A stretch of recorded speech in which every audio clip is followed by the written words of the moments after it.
Hello guys! Welcome to my channel. Ako po si Mr. TV and welcome sa aking channel. Ayan, thank you so much po guys sa mga lahat ng mga sumusuporta sa aking channel. At ang aking channel po guys, nagbibigay po ako ng mga tips and ideas, reminders, motivation po guys, and basic information po guys dito sa YouTube po guys. Pero disclaimer lang po ako guys, hindi po ako professional po guys. Ang mga sinishare ko po guys ay ayon lang po sa aking naranasan po guys nung nagsa-start pa din po ako dito sa YouTube. So for today's video guys, pag-uusapan po natin guys kung ano po ba yung mga common na reklamo o problema ng mga small YouTubers po guys dito sa YouTube. Marami po tayo guys no, mga reklamo po guys lalo na nagsisimula pa lamang tayo sa YouTube. Pero bago ang lahat guys is mag-intro po muna tayo. Intro, pasok! But if I lay down and I play dead and I stay dead, maybe you'll get sick of being the monster out of my head, under my bed. Think you're something out of my nightmares. Stand right there. But if I lay down and I play dead and I stay dead, then will you?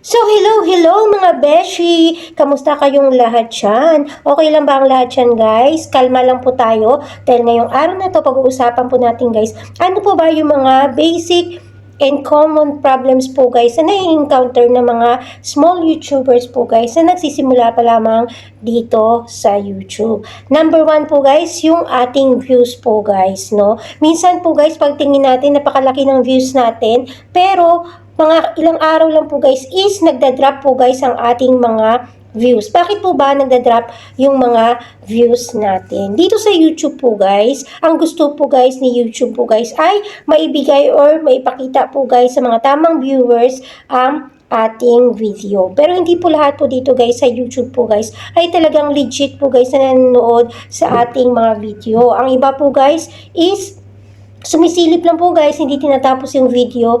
Kaya minsan po guys, nalalagas po talaga guys ang mga views natin. Ang tamang panunood po talaga guys is panoorin natin guys mula simula hanggang matapos po guys ang video po guys na panonoorin natin bago po tayo mag-reaction po guys. Kasi minsan yung mga iba po guys, hindi pa nga po guys nanonood guys no, nagre-reaction na agad sila, nagbibigay na agad sila ng kanilang comment na hindi pa po nila nakikita kung ano ba talaga yung content na kanilang napapanood.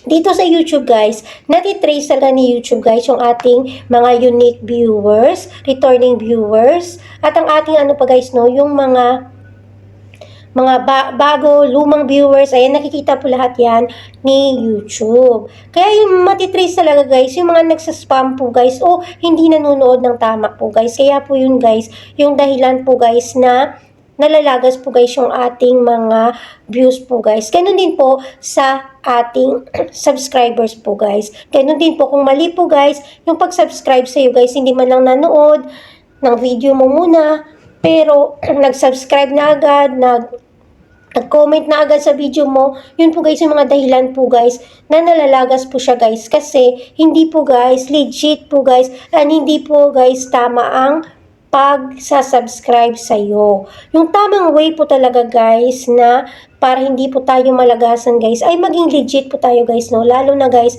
yung mga account po guys na ginagamit po natin guys no. Dapat yung account po natin guys ay meron po siyang profile, may mga video ang channel po guys at mayroong subscribers, mayroong views. Kasi pag wala po guys yung minsan guys no, yun po guys na kino-consider po guys na unverified and not legit account guys. Kaya sinasala po yan guys ni YouTube guys, lahat po guys ng mga legit viewers mo, legit subscribers mo guys, at yun lang po yung guys yung matitira sa iyong channel. Kung ano po yung mga legit guys no. Ayaw na ayaw din po guys ni YouTube guys no, na mas pinupush niya guys na hindi po tayo guys mag-depend sa mga robot guys or yung mga boasting po guys. Huwag tayong umasa doon kasi dapat tayo guys talagang tina-target natin guys yung mga unique na mga viewers po guys, yung talagang tao po guys. Kasi mahirap po guys na mag ano tayo guys no sa mga robot po guys, kasi ayaw ni YouTube po yan guys na nagdi-depend tayo as creator po guys. Gusto ni YouTube po guys na nakikipag-engage po talaga tayo guys sa mga video guys. Ibig sabihin po guys, ang viewers po guys at ang creator po guys ay nag-i-interaction yung guys no, merong activity na nangyayari sa channel po guys, kasi useless din po yan guys no na manood ka ng video pero hindi ka guys nagbigay ng reaction or comment mo, feedback. Mahalaga po guys no, mahalaga yung feedback lagi po guys sa mga video po guys. Ang mga iba minsan nanood lang, nagtambay na Marites lang no, hindi naman nanood mula simula hanggang katapusan ng video po guys. Kaya dapat tayo guys natapos talaga natin at pinapanood ng mabuti yung video para po guys makapagbigay tayo ng tamang reaction po guys no, tamang comment po guys at feedback sa video natin, kasi doon po guys papasok yung ating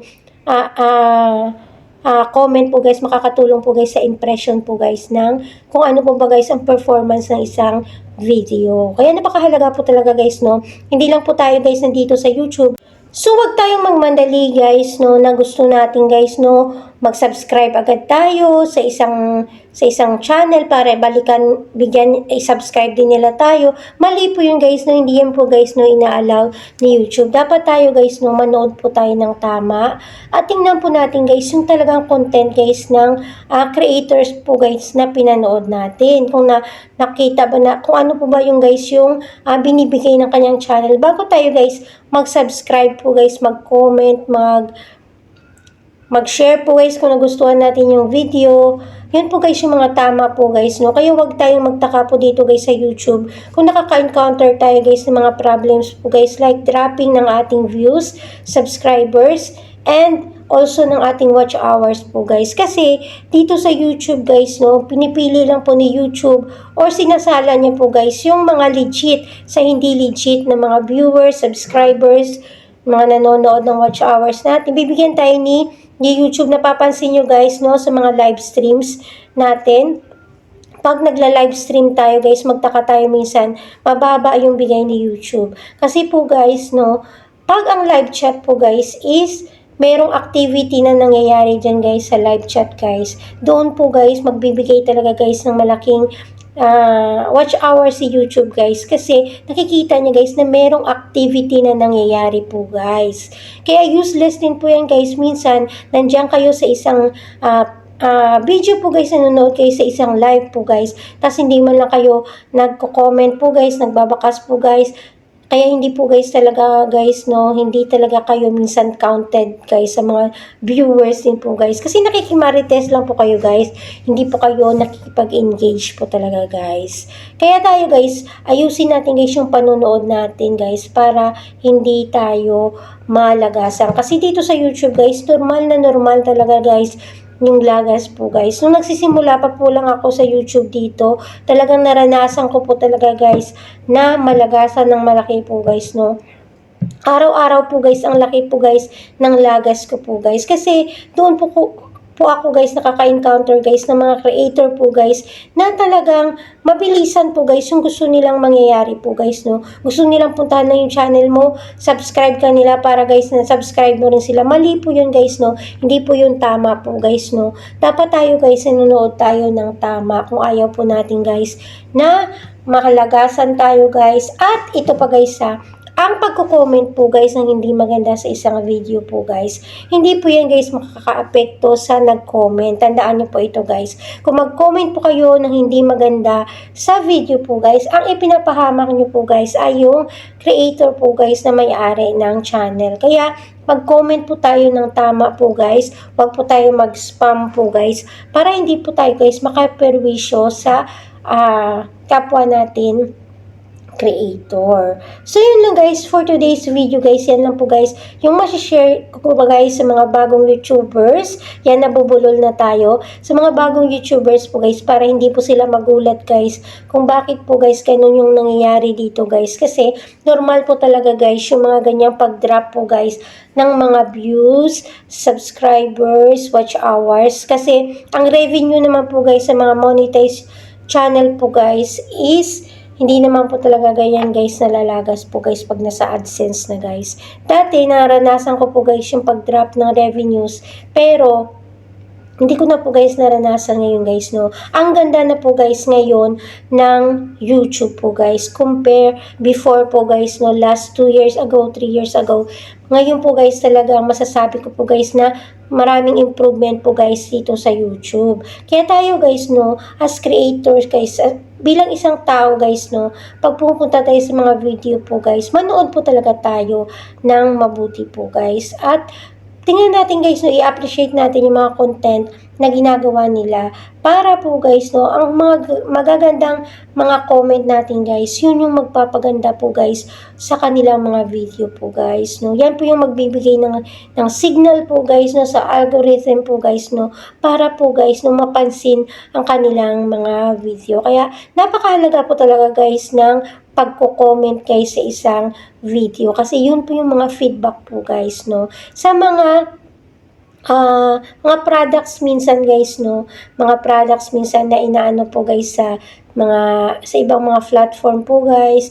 Talagang ang feedback po guys ng customers po guys, yung feedback po guys, yun po yung pinakamahalaga po guys, no, para makita ng mga ibang customers din po guys na good standard po guys ang isang product. Ganun din po guys dito sa YouTube po guys, no, yung mga comment nyo po guys, no, ang pagbabakas, panonood nyo ng tama, pagsasubscribe ng tamang proseso po guys, talaga po guys na malaking maitutulong yan sa mga small YouTubers po guys, na mga kapwa nating small YouTubers po guys na nag-work hard po guys, may passion po dito sa YouTube po guys, para po guys na maging successful, kikita, no, yung mga iba po guys, no, kahit yung mga iba para sa kanila, hobby lang nila yung YouTube, pero nandun din po sa puso nila guys na gusto nilang kumita dito sa YouTube. Kasi napakahalaga po guys, no, na yung mga effort mo guys at ang mga ginagawa mo guys ay meron ka guys nakikita guys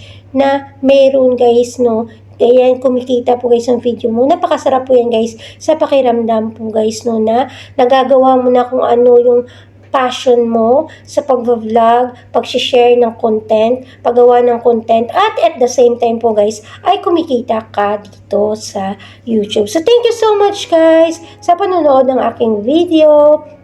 Ako po si Mr. TV. Please don't forget to like, share, subscribe, and hit the notification bell para lagi kang updated sa aking mga bagong video. Thank you guys. Ingatan yung mga channel.